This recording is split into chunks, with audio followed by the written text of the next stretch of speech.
I lay in that hospital bed 3 days after the crash, ribs screaming with every breath, left arm heavy in its cast, and my head still fuzzy from the concussion. I picked up my phone and saw 83 notifications in the family group chat. For a second, my chest lifted. Maybe they cared. Maybe someone was finally checking on me. I opened the messages and felt my stomach drop. 37 photos of my sister Amanda at some luxury spa in Napa Valley. Wine glasses, massage tables, infinity pools, my brother Jason's laughing emojis, mom's heart reactions, dad sharing restaurant recommendations. Not one word about me lying here alone. The phone suddenly vibrated in my hand, and I watched the screen light up with notification after notification. 59 missed calls, all within the last 2 hours. My heart started pounding, and not in a good way. 3 days of silence, and now this?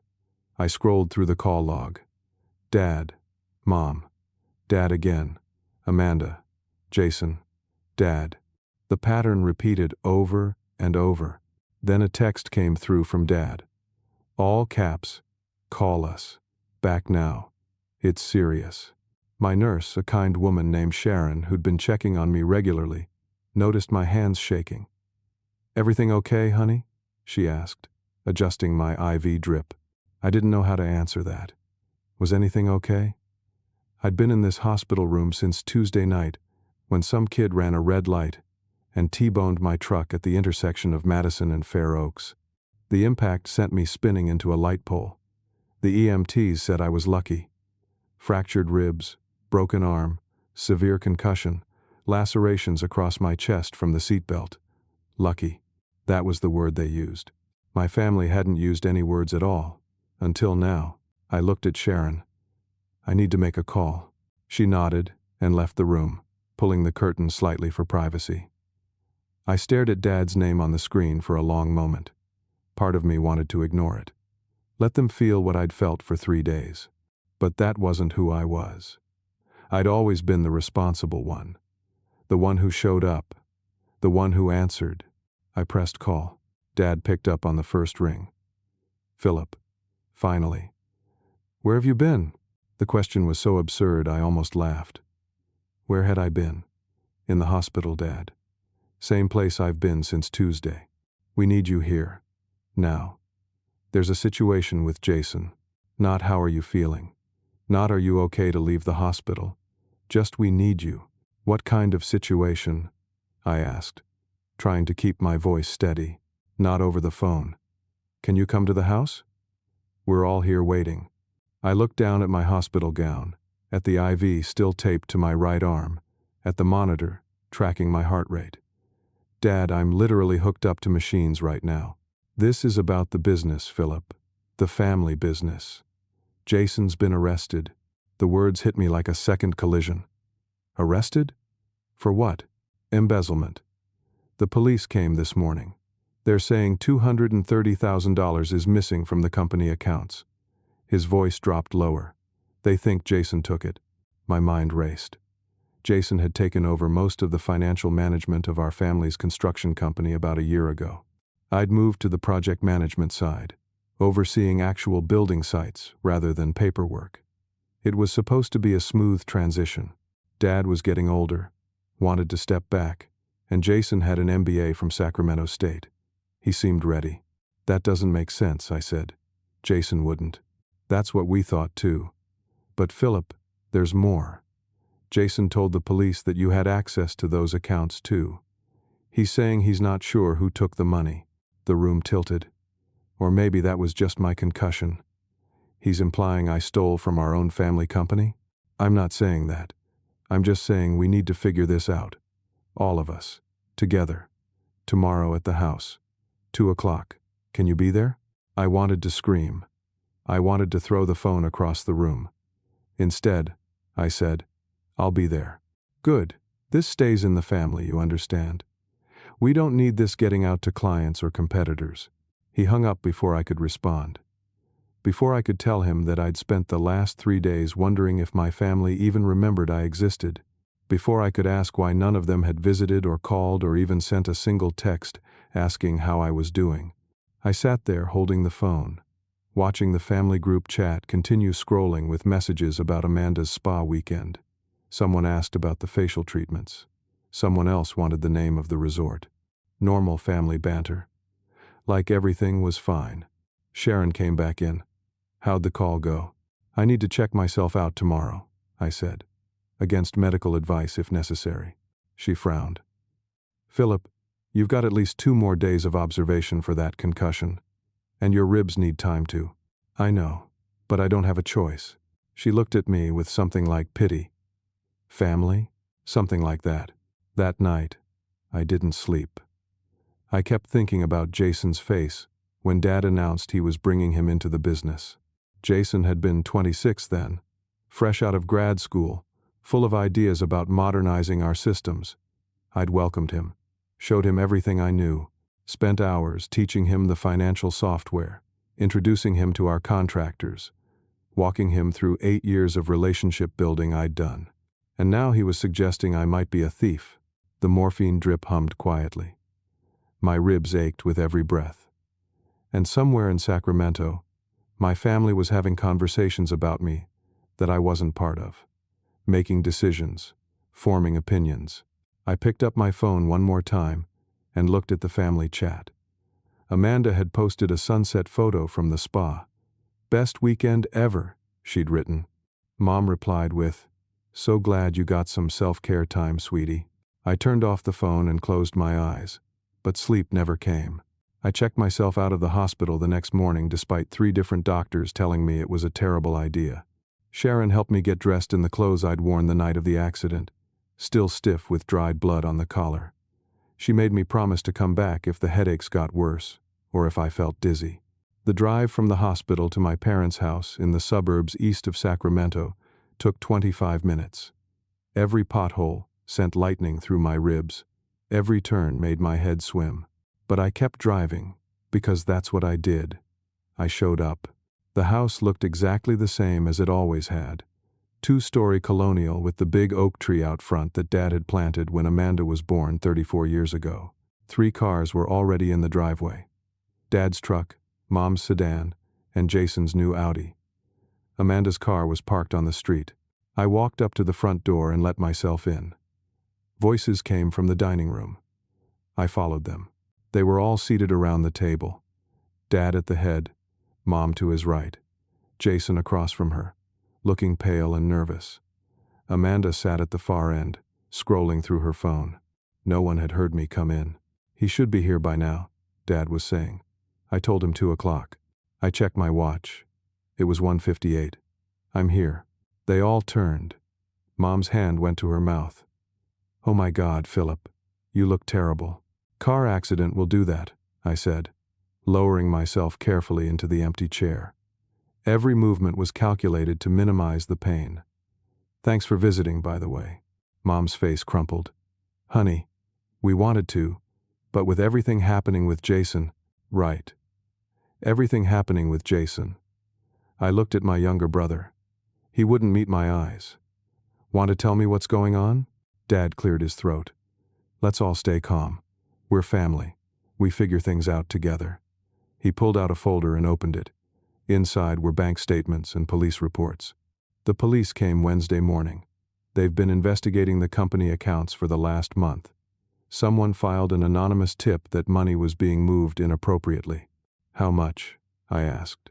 $230,000 over the last 7 months. I whistled low, then regretted it as my ribs protested. "That's almost $250,000.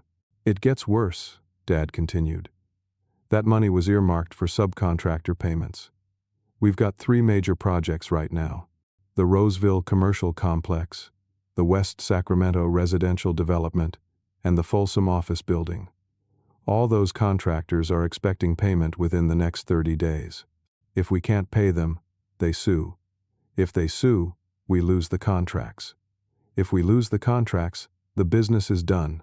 32 years of work. Dad had started the company when I was a baby.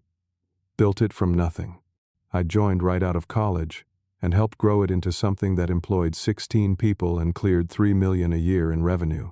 And someone had stolen enough to potentially destroy it all. "Where did the money go?" I asked. Jason finally spoke up. His voice was quiet, defensive. "I don't know. That's what I've been trying to figure out. The police think you took it." "I didn't." He looked up at me then, and his eyes were red like he'd been crying. "Philip, I swear I didn't take it, but I noticed some irregularities in the accounts about 3 months ago. Transfers that didn't match up with our usual patterns." "And you didn't say anything?" I wanted to be sure before I accused anyone. I thought maybe it was just accounting errors. You know how the books can be sometimes.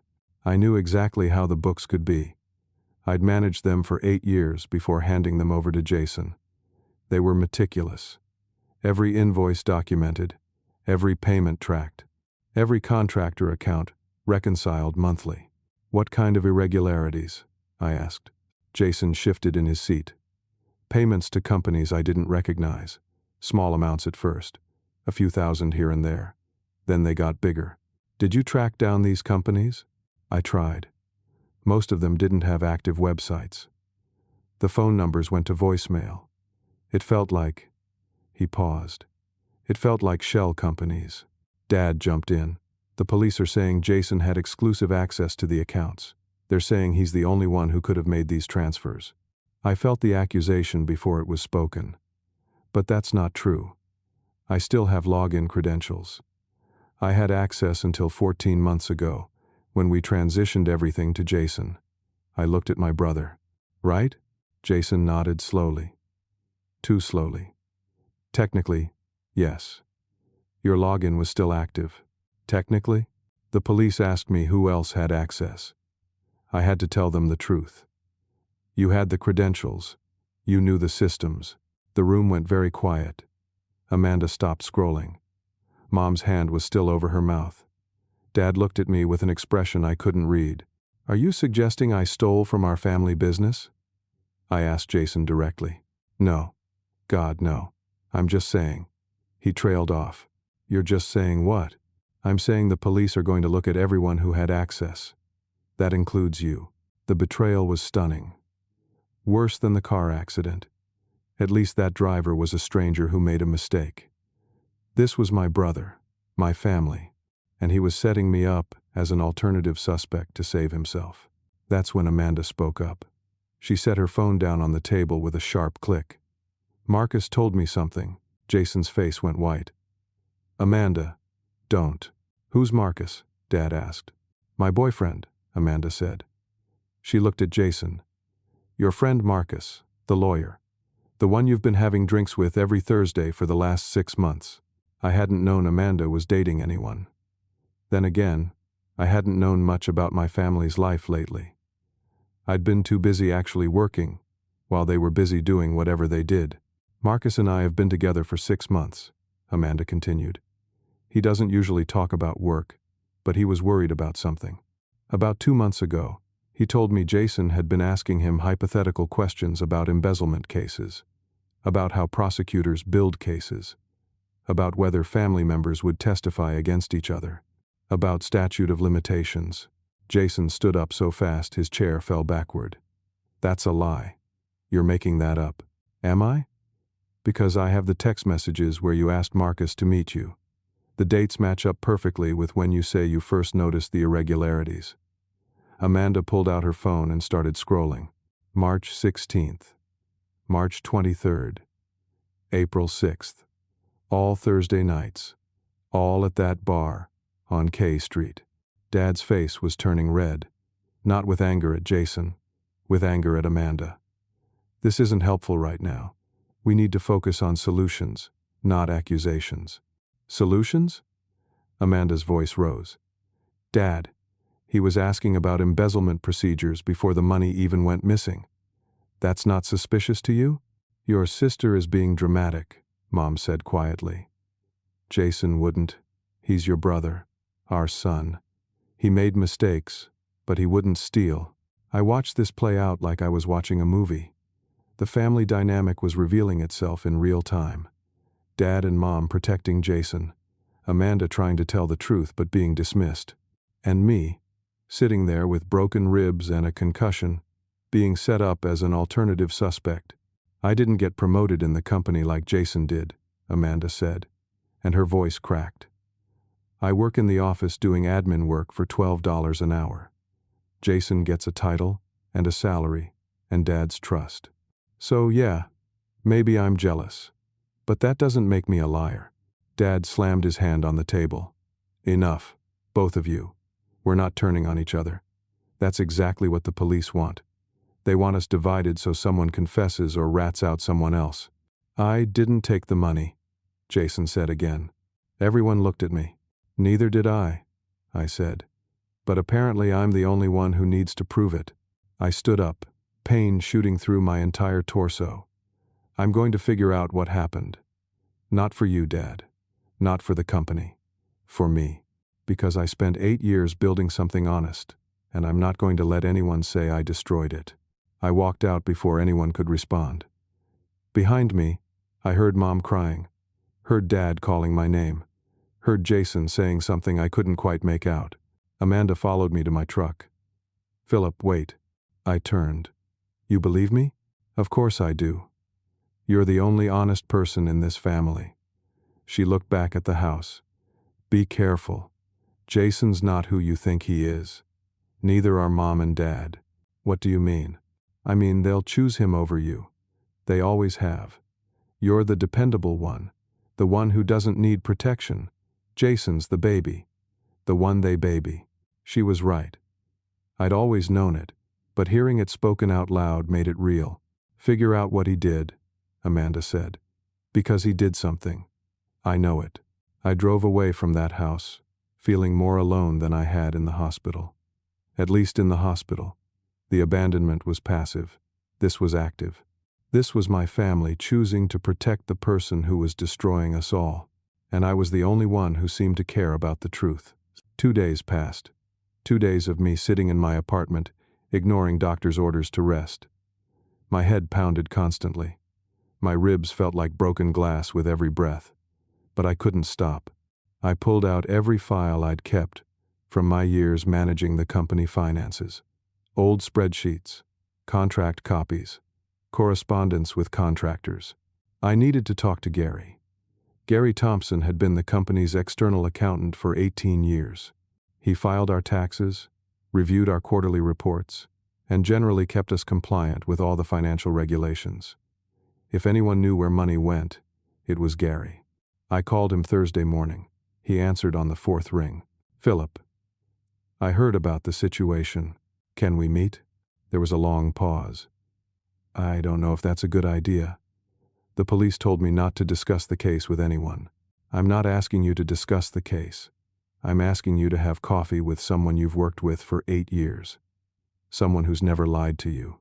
Another pause. There's a coffee shop in Folsom, near the lake. You know the one? I'll be there in an hour. The drive to Folsom took 45 minutes. Traffic was light. My ribs protested every gear shift, but I pushed through.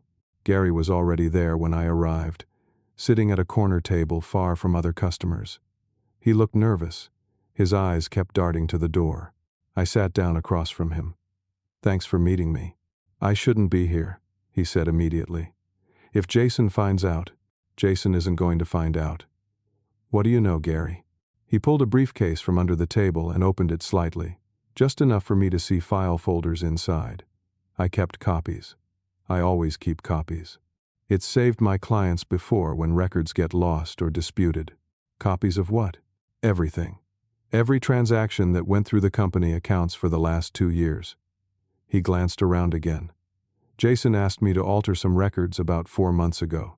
Said there were errors from when you managed the books. Said he needed to correct them before the annual audit. My stomach dropped. What kind of errors? Expense categorization mostly. Nothing huge. A few thousand here and there. I told him I couldn't just alter historical records without proper documentation. He got angry. Said I was being difficult. Said maybe the company needed a more flexible accountant. He threatened to fire you. Essentially, yes. After that conversation, He cut me out of certain accounts, said he'd handle them directly to save the company money on my fees. Red flag, right? Nobody cuts their accountant out to save money. You cut your accountant out to hide something. Gary pulled out one of the folders and slid it across the table. These are the records I had before Jason took over those accounts. Everything was clean. Every transaction, legitimate. Every contractor payment tracked and verified. I opened the folder. Row after row of transactions. All color-coded. All documented. All exactly how I'd left them when I handed the system to Jason. What happened after he cut you out? I asked. I don't know. That's the problem. I wasn't seeing those transactions anymore. But I started noticing discrepancies in our quarterly reviews. The cash flow didn't match the revenue. There was money moving that I couldn't track. Why didn't you say something? Gary looked miserable. To who? Your dad trusts Jason completely. Jason has an MBA. He knows the language. He made me feel like I was the one who didn't understand modern accounting practices. He paused. I'm 58 years old, Philip. I've got 2 kids in college. I couldn't afford to lose this account. I understood. Jason had isolated Gary the same way he was isolating me. Make everyone doubt themselves. Create confusion. Control the narrative. I spent the next 2 hours going through Gary's records with him. We found the pattern. Starting 7 months ago, right after Jason cut Gary out of those specific accounts, small transfers began appearing. $2,000 here, $5,000 there. They went to companies I didn't recognize. Companies with generic names like Valley Construction Services and Sacramento Building Solutions. I tried to look these up, Gary said. Most don't have active business licenses in California. They're registered, but they're not operational. Shell companies. That's what I thought too. I wrote down every company name, every transfer amount, every date. The dates were specific. All of them fell on days when I was confirmed to be off-site. Jason had timed every theft for when I couldn't possibly be in the office to notice. The Tuesday I was at the Roseville site doing foundation inspections. The Thursday I was in West Sacramento meeting with the County Planning Commission. The Friday I took off to help Dad move furniture. Jason had planned this carefully. And he'd built in plausible deniability by keeping my login credentials active. There's something else, Gary said quietly. He pulled out another folder. These companies have addresses. I wrote them down before Jason blocked my access. He handed me a sheet of paper. 3 addresses were listed. The first address was in Elk Grove. I didn't recognize it. The second address made my blood run cold. It was Amanda's apartment building. The third address was my parents' house. Why would Jason register fake companies using family addresses? I asked. I don't know. But if those companies get investigated, the addresses tie back to your family. It spreads the blame. This was worse than I thought. Jason hadn't just stolen money. He'd created a web of fake entities that implicated everyone. If this went to trial, prosecutors would see family addresses tied to shell companies. They'd assume conspiracy. Can I keep these? I asked, holding up the papers. Gary nodded. I made copies. But Philip, be careful. Jason's smart. Smarter than he acts.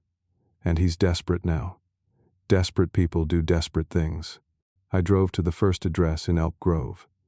It was a townhouse in a modest development off Laguna Boulevard. Nothing special, but someone lived there.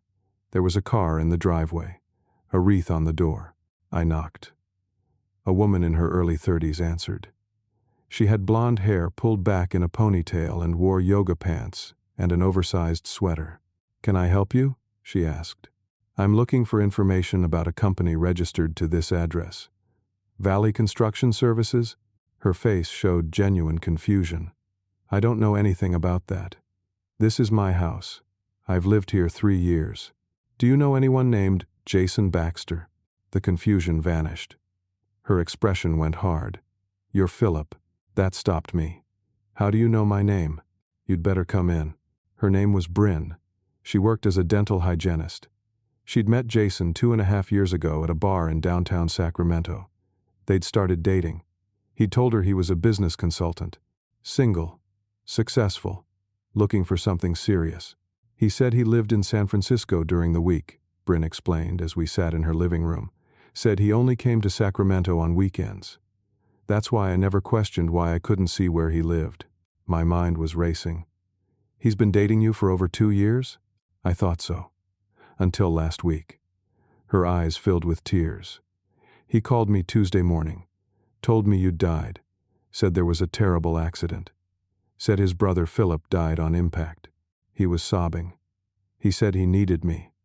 Said he was inheriting the family business, and he wanted me to be part of his future. The room spun. He told you I was dead. He showed me a news article. Some car accident. I thought. She wiped her eyes. Then yesterday I saw a different article about your family's company. About an embezzlement investigation. Your name was mentioned. You were alive. I realized he'd lied. Did he ask you for money? She nodded miserably. He said he had an investment opportunity. A business venture that needed quick capital. He said if I put in $45,000, he'd triple it in 6 months. I pulled from my retirement account. Did you get any paperwork? He said paperwork would come later. It was a handshake deal between people who loved each other. She laughed bitterly. I'm such an idiot. You're not an idiot. You're a victim. I leaned forward. Bryn, did Jason ever mention registering a business to your address? No. Why would he? Wait. She stood up and went to a desk in the corner. She pulled out a stack of mail. I've been getting weird mail the last few months. Business correspondence. Tax forms. I thought it was junk mail for previous residents. She handed me the stack.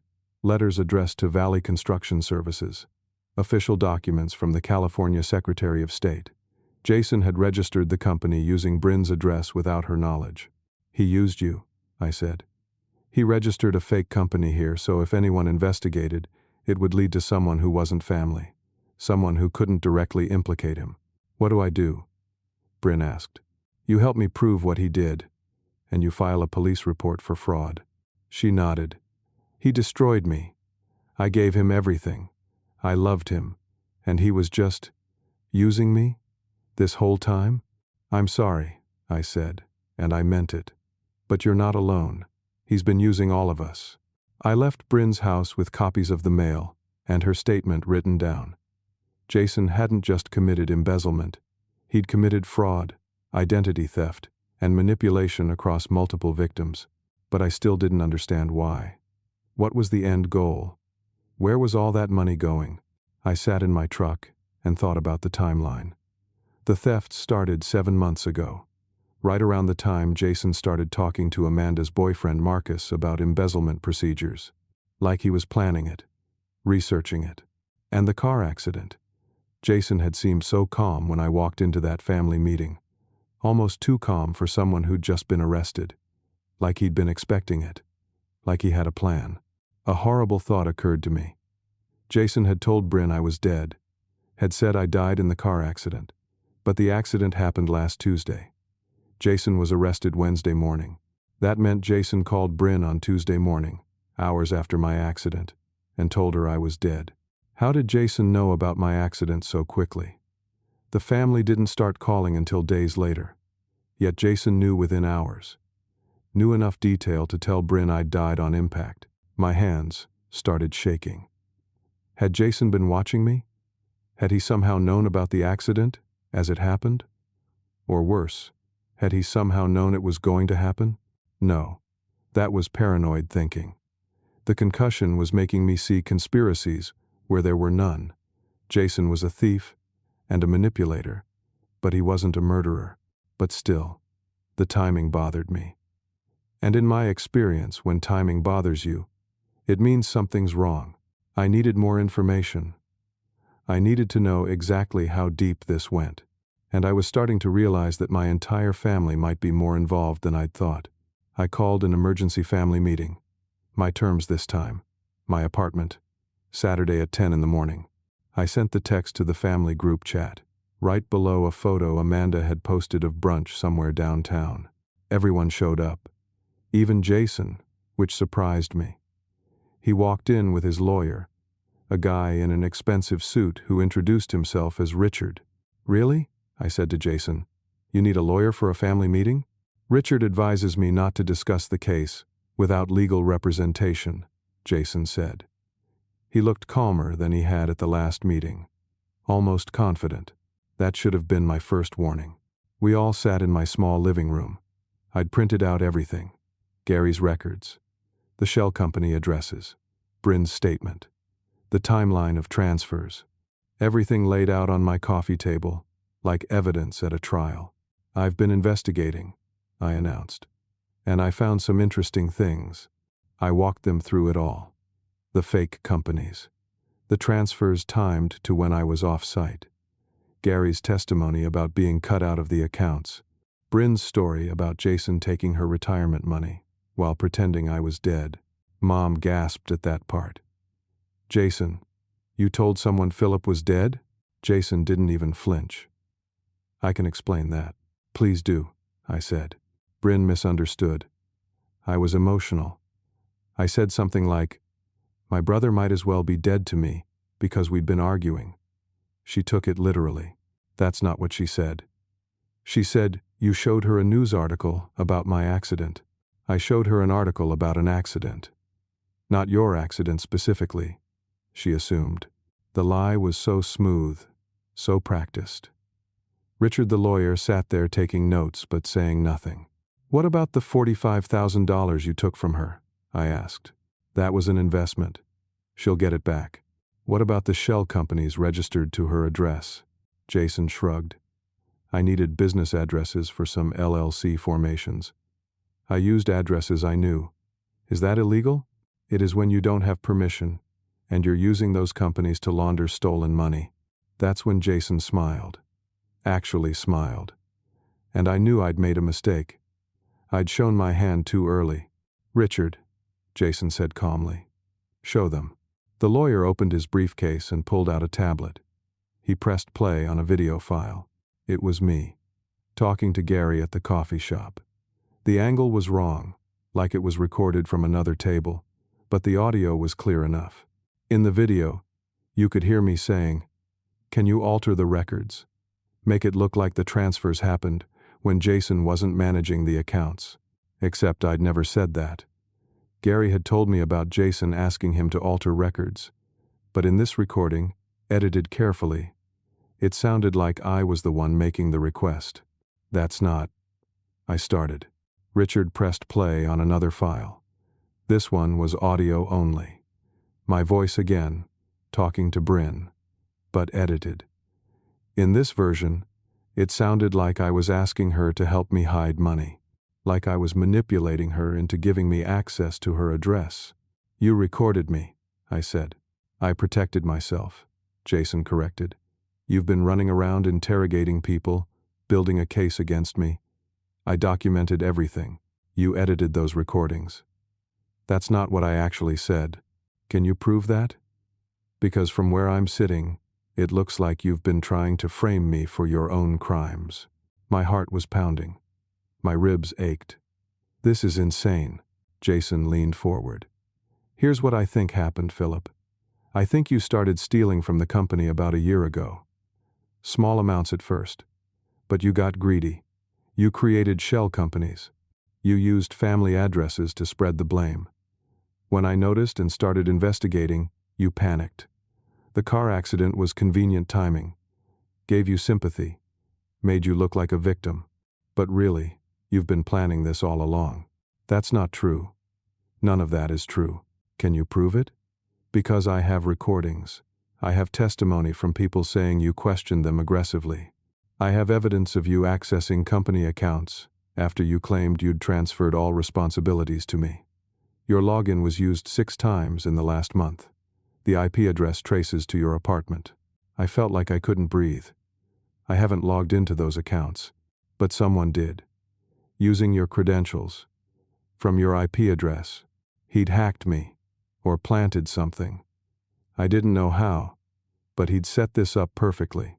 While I was in the hospital unconscious, Jason had been using my identity to make it look like I was the one stealing. Richard spoke up. My client is willing to offer a resolution. Drop all accusations.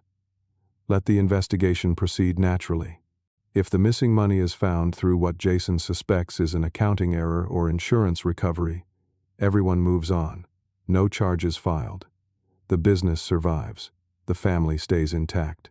And if I don't? I asked. Then, all of this evidence gets submitted to the district attorney, along with testimony from several individuals who will state that you acted erratically, aggressively, and with apparent guilt. Your motive is clear: jealousy over Jason's promotion, financial desperation from medical bills, resentment from the accident. Dad spoke up. He'd been quiet this whole time. "Philip, son, maybe you should take the deal."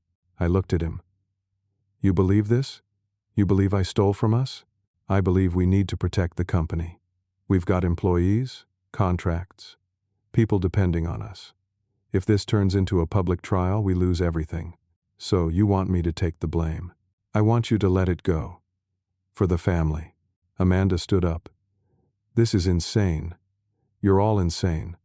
Jason is obviously lying. Those recordings are edited. Anyone can see that." "Can they?" Jason asked.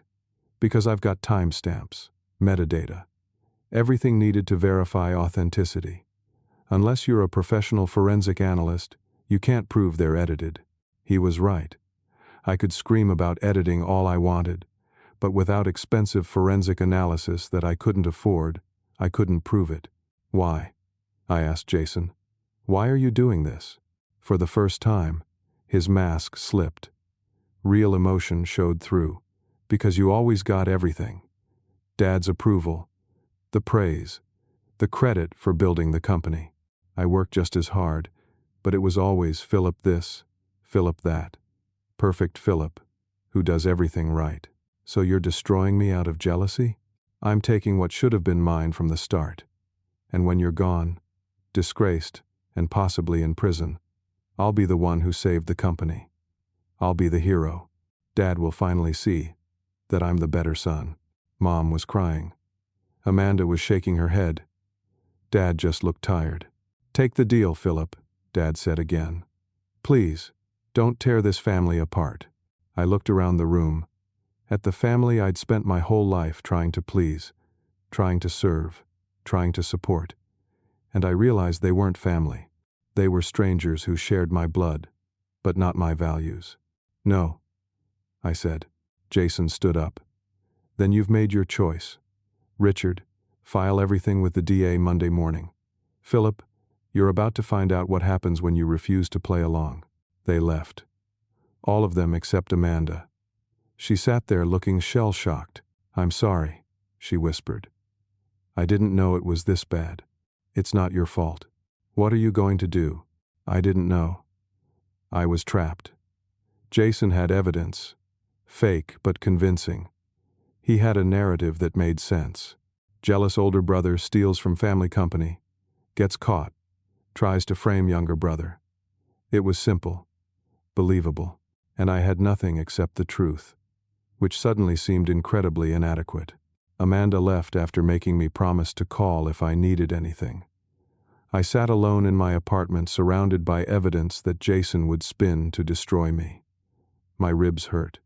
My head hurt. My whole life hurt. That night, things got worse. Much worse.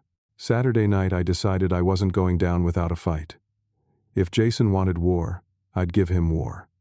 Sunday morning, I went to the police station and filed my own report. Showed them everything Gary had given me. Everything Bryn had told me. Laid out the whole timeline. The detective who took my statement was polite but skeptical. "Sir, you understand that Jason Baxter has already filed a complaint about you? He's claiming harassment. He's lying. He has recordings. Edited recordings." The detective sighed. "Look, this is a family matter becoming a criminal matter. My advice? Get a lawyer. Let the courts sort it out." I left feeling more helpless than when I'd arrived. I'd played right into Jason's hands. Now I looked like the aggressor, the desperate brother making accusations. Monday morning, Jason made his first public move. I woke up to my phone buzzing. Text messages from contractors, from former coworkers. all asking the same thing. What's going on? I checked social media. Jason had posted something, not on the family chat, but on his public Facebook page. Sometimes family betrayal comes from where you least expect it, praying for truth and healing. Please respect our privacy during this difficult time. He'd tagged Dad, Mom, and Amanda. Not me. The comments were already filling up. Friends asking if he was okay. People offering support. And because Jason had a wider social circle than I did, it was spreading. I got a call from one of our biggest clients, the Roseville Commercial Complex project. The client wanted assurance that the investigation wouldn't affect timeline or quality. I tried to explain that I wasn't involved in any wrongdoing. The client said they'd feel more comfortable working with Jason directly going forward. They trusted Dad's judgment, and Dad had already called to say Jason was taking point on the project. I'd been cut out. Just like that. By Monday afternoon, it got worse. I received a certified letter. Termination of employment. Effective immediately. The letter cited personnel conflicts and pending investigation. It was signed by Dad. I called him. He didn't answer. I called Mom. She picked up but sounded cold. Philip, your father is doing what's best for the company. By firing me for something I didn't do? The board met. They felt it was necessary to protect the business during this uncertainty. What board? We've never had a board. It's a family company. Jason suggested we formalize the structure. For liability purposes. He found people who could provide oversight. Let me guess. People he knows. People he's convinced I'm guilty. She didn't deny it. You need to let this go, honey. For everyone's sake. She hung up. I sat in my apartment and watched my life disintegrate. No job, no income, medical bills from the accident piling up, my savings account dwindling. And now I'd lost my health insurance too, because it came through the company. Tuesday brought fresh horror. Kelly called. Kelly was Jason's fiancée. Or so I'd thought. They'd been engaged for 2 years. She was a kindergarten teacher who I'd met maybe 5 times at family events. Philip, I need to talk to you about Jason, she said. Her voice was shaking. What about him? He cleaned out our joint account. $78,000. It's gone. All of it. My savings. The money from selling my car. Everything we'd put together for the wedding and house down payment. My stomach sank. When? I noticed Sunday. I went to pay rent, and the account was empty. I called the bank. They said large transfers had been made Friday. Electronic transfers to an account I don't recognize. Did you confront him? He says it's temporary. Says he had to move the money for protection during the investigation. Says once everything settles, he'll put it back.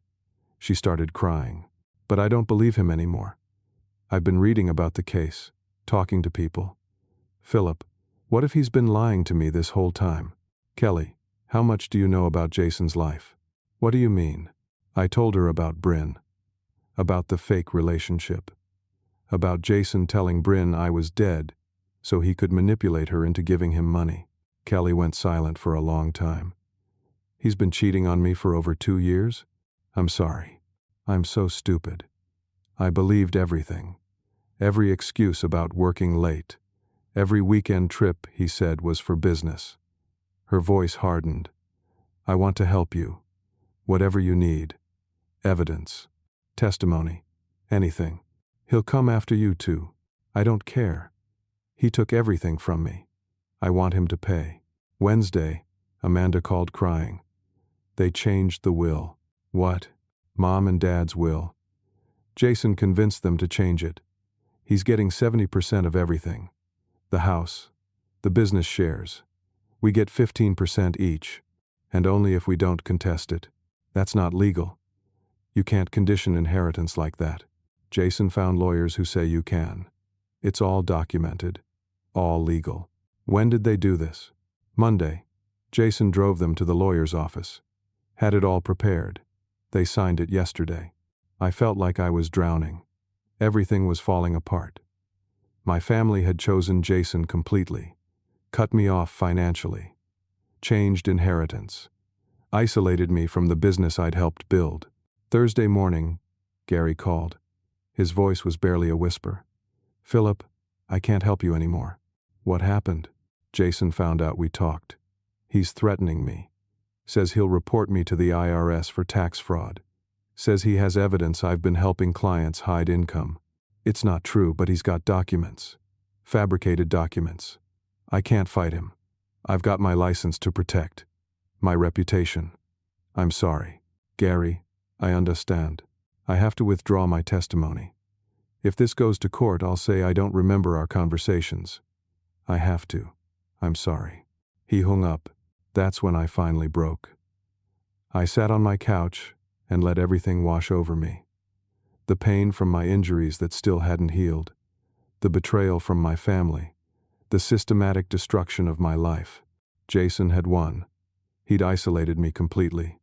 Turned everyone against me. Built an insurmountable case. I couldn't eat. Couldn't sleep. My doctor called about missed follow-up appointments. I ignored it. What did it matter? Why bother recovering when there was nothing to recover for? My phone rang. Unknown number. I almost didn't answer. But something made me pick up. "Philip Baxter." A man's voice. "Yeah. This is Harold Chen from Chen and Associates. I'm an attorney specializing in white-collar crime and family business disputes. I've been following your case. How do you even know about my case? Small legal community in Sacramento. Word gets around. I'd like to offer my services.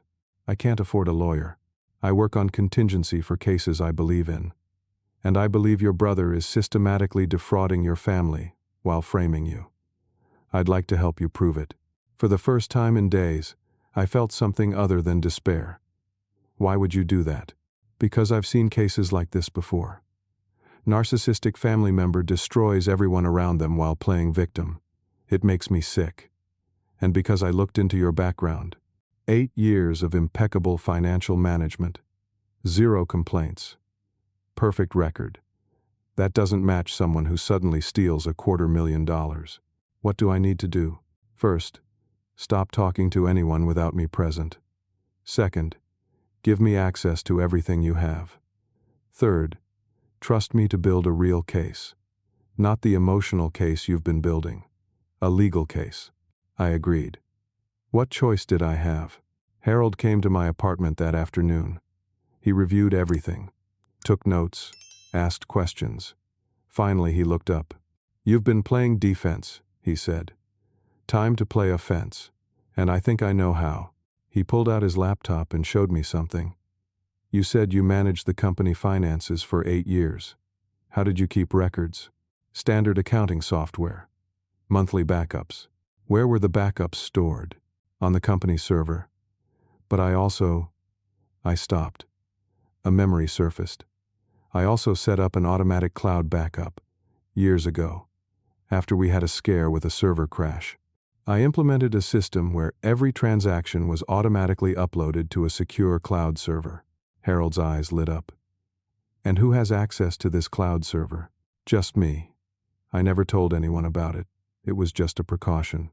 "Philip, if those records are unedited, if they show the original transactions before Jason took over, we can prove everything. The timing, the transfers, the creation of fake companies. All of it." I pulled out my old laptop, logged into the cloud service. And there they were. 8 years of perfect records. Every transaction time-stamped and verified, including the last 7 months. The records showed exactly when Jason made each transfer, from which IP address, with what authorization code. Jason had used his own access, but the system tracked everything, including login times, transaction amounts, and destination accounts. "This is it," Harold said. "This is everything we need." For the first time in weeks, I smiled. But that night, lying in bed, I had to make a choice. These records would prove Jason's guilt beyond any doubt, but using them would expose everything. The full extent of the theft, the fake companies, the manipulation of Bryn and Kelly, the fraud. Jason would go to prison.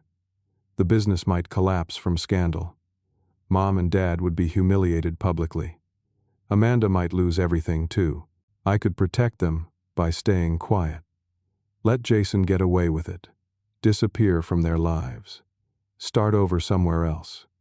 Let them keep their illusion of family harmony. Or I could burn it all down to save myself. I stayed awake all night thinking about it. By morning, I knew what I had to do. Friday morning, I met with Harold at his office downtown. Brought my laptop with the cloud backup. He spent 3 hours reviewing every file, while I sat there drinking terrible office coffee and trying not to think about what I was about to unleash. "This is airtight," Harold finally said. "Every transaction documented. Timestamps match Jason's work schedule. IP addresses traced to his laptop and phone. Authorization codes are his. He can't explain this away. So what do? We don't go nuclear immediately. That's what Jason would do. We're smarter than that." He pulled out a legal pad. "First, we build our case quietly. I'll file these records with the district attorney's office, but in a way that invites cooperation rather than immediate prosecution. We offer Jason a way out. Why would we do that? Because your goal isn't revenge. It's survival. If Jason accepts a plea deal, pays back the money, and admits guilt, you get cleared without destroying your family publicly. And if he doesn't, then we go to trial and bury him with evidence." While Harold worked the legal angle, I started working the human angle. I reached back out to Kelly. She'd been gathering her own evidence. Bank statements, text messages, emails. Jason had been sloppy with her because he never expected her to turn on him. Together we found something interesting. The offshore accounts Gary had mentioned weren't just holding the stolen money. They were growing. Jason had been investing the stolen funds in cryptocurrency and high-risk stocks. In 7 months, 230,000 had become nearly 400,000. Jason wasn't just a thief. He was a gambler. And he'd been winning. "Why steal if you're making legitimate money in investments?" Kelly asked. "Because the initial capital was stolen," I explained. "He couldn't risk using his own money and losing it. But stolen money? That's house money. No risk to him personally." Kelly shook her head. "He always said he was conservative with finances, that he didn't believe in risky investments. He lied about everything else." "Why not that too?" I contacted Bryn again. She'd already filed a police report, but nothing had come of it yet. I explained what we'd found. She agreed to testify if needed. "I just want my retirement money back," she said. "I don't care about punishing him. I just want to stop losing." "You'll get it back," I promised. "Once we prove what he did, restitution is mandatory." Harold filed an emergency injunction Saturday morning. Asked the court to freeze all business assets until the investigation concluded. Attached the cloud backup as evidence. The judge reviewed and granted it immediately. By Saturday afternoon, Jason couldn't move any money. Not from the business accounts. Not from his personal accounts. Everything was locked. That's when Jason made his desperation move. He filed a restraining order against me. Claimed I'd threatened him. Used the edited recordings as evidence. The judge granted a temporary order. I couldn't go within 500 feet of Jason, the business office, or my parents' house. But Harold had anticipated this. He immediately filed a motion to dismiss based on our evidence. Showed the judge the cloud backup. Showed the pattern of manipulation. The judge didn't dismiss the restraining order but scheduled an emergency hearing for Monday.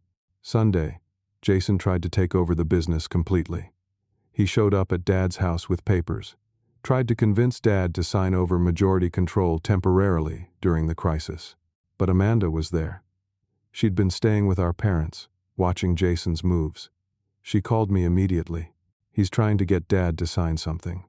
Some transfer of ownership. Dad's tired. He wants this over. I think he's going to do it. Stall him. 20 minutes. I'm calling Harold." Harold filed another emergency motion. This one argued that any transfer of business ownership during an active fraud investigation should be void. Cited precedent. Included affidavits from Kelly and Bryn describing Jason's pattern of manipulation. The judge granted it. No ownership changes until the investigation concluded. When the sheriff showed up at my parents' house to serve the order, Jason lost it. Started screaming about how I was trying to steal the business, how I'd turned everyone against him, how he was the victim. Mom called me crying. "Philip, please. Your brother is falling apart. Can't you just let this go?" "No, Mom. Not this time." Monday morning, the district attorney's office called Harold. They'd reviewed the cloud backup. They were opening a full investigation into Jason. They wanted to interview me, Gary, Kelly, Bryn, and anyone else involved. Harold and I went to the interview together. I told them everything, answered every question honestly, showed them the timeline, explained the shell companies, connected all the dots. The investigator, a woman named Sarah Martinez, took extensive notes. Finally, she looked up. "Mr. Baxter, I'm going to be honest. Based on this evidence, we believe your brother committed multiple felonies. Wire fraud, identity theft, embezzlement, witness tampering, ihavers.com, and tampering. The question is how we proceed." "What are the options?" Harold asked. "We offer a plea deal. He returns all the money, pleads guilty to reduced charges, serves maybe 3 to 5 years with possibility of parole, or we go to trial. He gets convicted. He's looking at 15 to 20 years federal time." "What do you recommend?" I asked. "Depends on your goal. You want justice, or you want your money back?" I thought about it. Both. But mostly I want my name cleared. I want everyone to know I didn't do this. Then we offer the plea, but with conditions. He has to make a public statement, admitting guilt. He has to cooperate fully in asset recovery. And he has to agree to never contest your involvement or try to blame you. "And if he refuses?" Sarah smiled grimly. "Then we take him to trial and make him famous. Every news outlet in Sacramento covers white-collar crime, especially when it involves family businesses. He'll be a cautionary tale." The offer went to Jason's lawyer Tuesday. Richard called Harold Wednesday morning. Jason was refusing the deal, claiming he had nothing to confess to, claiming the evidence was fabricated. "He's going to trial," Richard said, "and he's going to tell the jury how you framed him out of jealousy." "Good luck with that," Harold replied. "We've got 6 witnesses, documented evidence, and financial forensics. What do you have? Edited recordings, and a desperate story." The next 48 hours were chaos. Investigators showed up at the business office. They seized computers, interviewed employees, interviewed Dad. That's when Jason made his final play, the one that backfired spectacularly. He told investigators that Dad knew everything, that Frank had authorized the fake companies as a tax dodge, that the whole family was complicit. It was a desperate lie meant to create reasonable doubt. But it backfired, because now Dad was being investigated too. And Dad, faced with potential criminal charges, told the truth, everything. How Jason had isolated him from the finances. How Jason had pressured him to cut me out. How Jason had manipulated the will change. Mom corroborated. Said she'd been worried about Jason's behavior, but didn't want to believe her son could be a criminal. Even Amanda gave a statement. Detailed every lie she'd witnessed, every manipulation, every time Jason had turned family members against each other. Jason was arrested Thursday morning.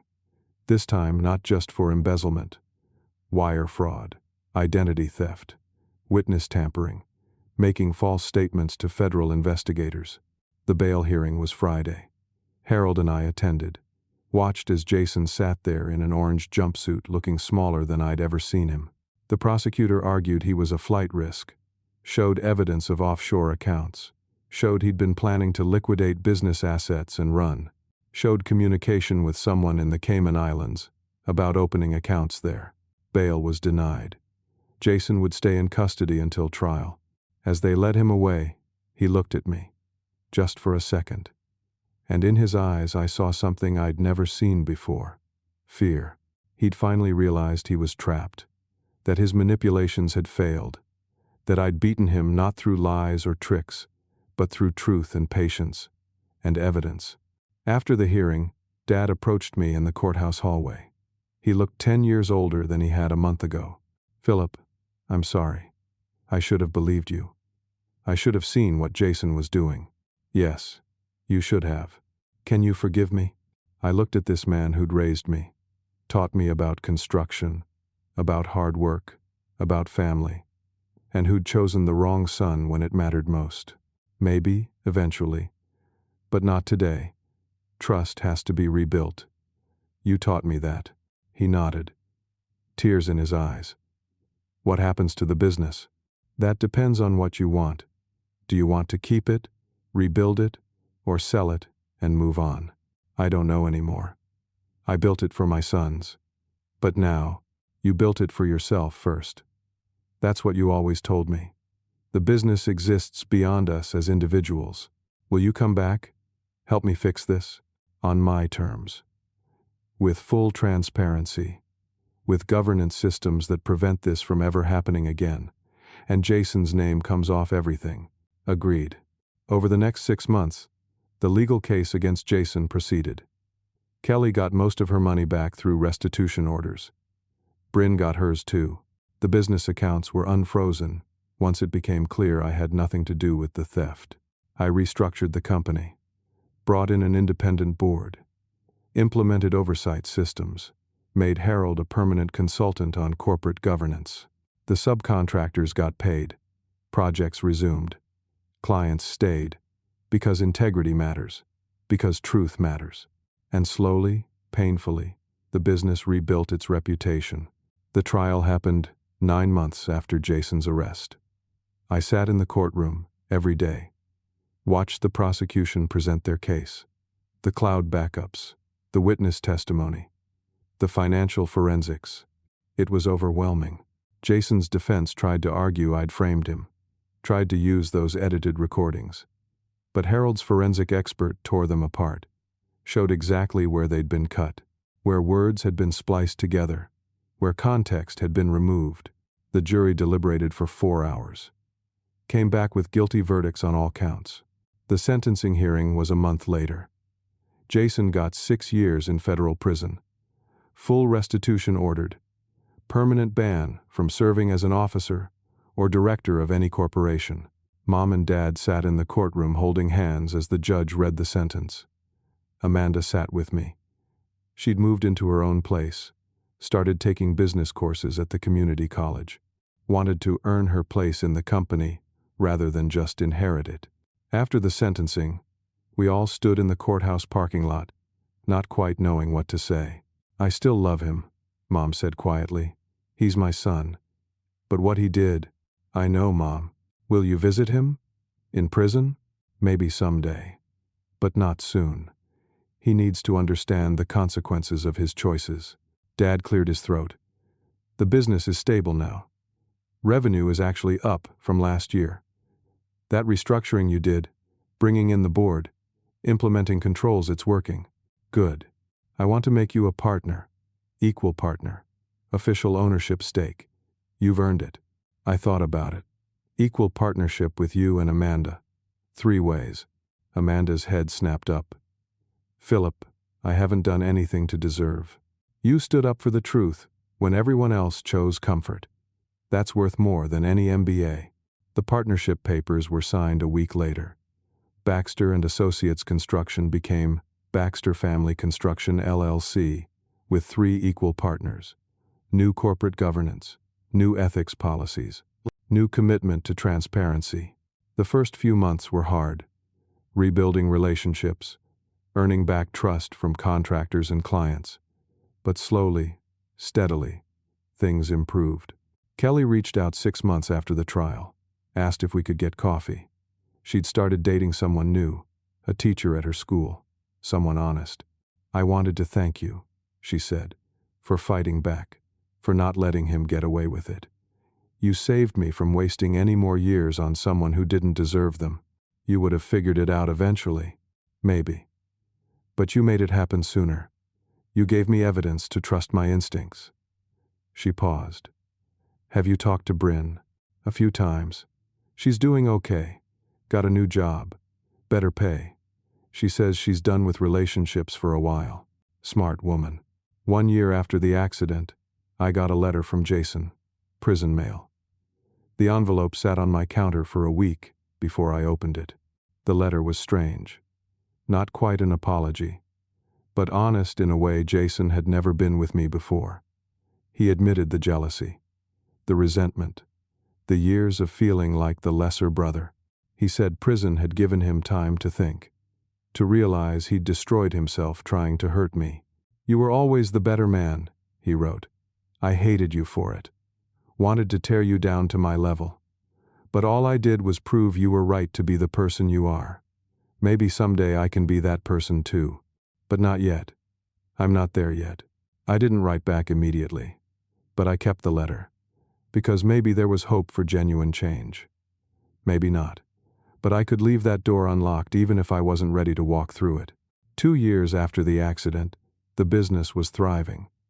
We'd landed the biggest contract in company history, a mixed-use development in downtown Sacramento worth $12 million. The client specifically requested us because of our reputation for integrity. Dad cut back his hours. Started taking Fridays off to golf. Said he'd earned it after 34 years. Mom started volunteering at a community center, teaching financial literacy to low-income families, trying to prevent others from being victimized the way Bryn and Kelly had been. Amanda flourished. Turned out she had a natural talent for project management. She completed her business degree and brought fresh ideas about efficiency and communication. Employees loved working with her. And me? I finally let myself heal.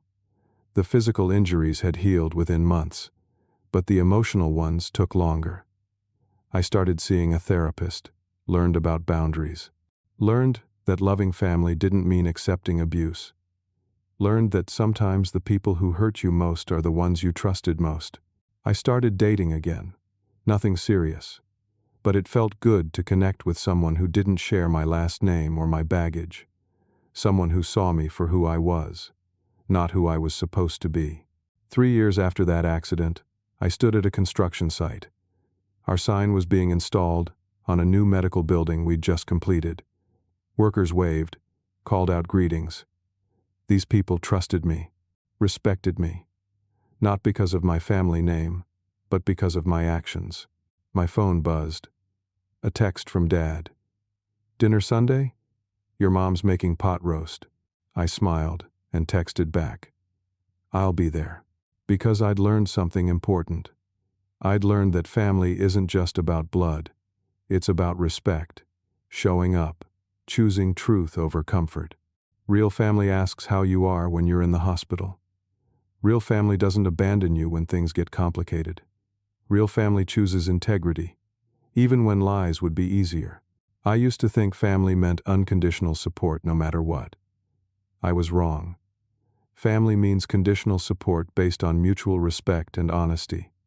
It means holding each other accountable. It means choosing truth, even when truth is painful. I had to lose my family to find myself. And in finding myself, I rebuilt something better than what existed before. A business based on honesty. Relationships built on respect. A life where I didn't need validation from people who'd refused to give it. Jason thought destroying me would prove he was powerful. Instead, it freed me from a system that was broken all along. I'm grateful for that accident now. Not because I enjoyed the pain or the betrayal, but because it showed me who people really were when their masks came off. Some bridges you burn to keep yourself from crossing back. Some families you leave to finally grow up. Some betrayals are blessings that teach you who you are and what you're worth. I rebuilt my father's company into something stronger, cleaner, more ethical. But more importantly, I rebuilt myself into someone who doesn't need approval from people who wouldn't give it.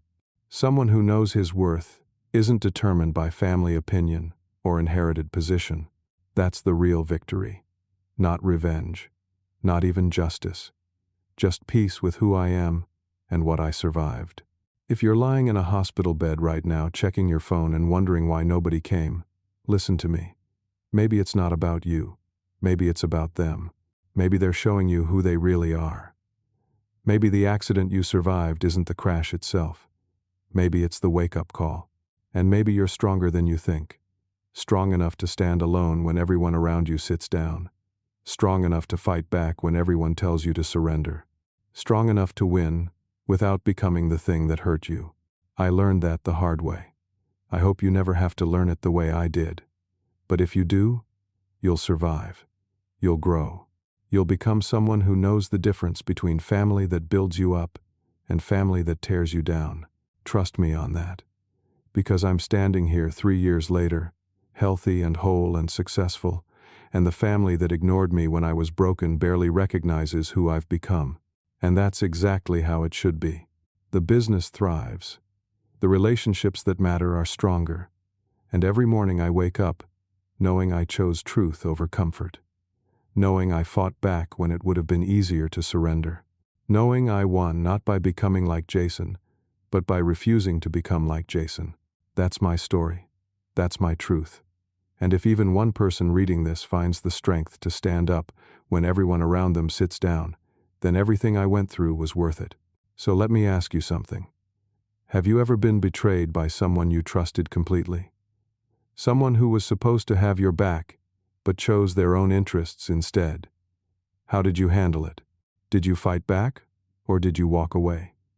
Drop a comment below and share your story. Maybe your experience can help someone else who's going through the same thing right now. And if this story resonated with you, if you felt something while reading it, do me a favor. Hit that like button. It tells me these stories matter. Subscribe to the channel so you never miss another story about real people facing real challenges and finding real solutions. Share this with someone who needs to hear it. Someone who's doubting themselves. Someone who's wondering if they're strong enough to stand alone. Thank you for listening. Thank you for being here. Thank you for caring about truth and integrity and people who fight back against injustice. You're the reason I share these stories. Stay strong out there. Keep fighting for what's right. And remember that sometimes the hardest battles are the ones that make us into the people we were always meant to become. I'll see you in the next story.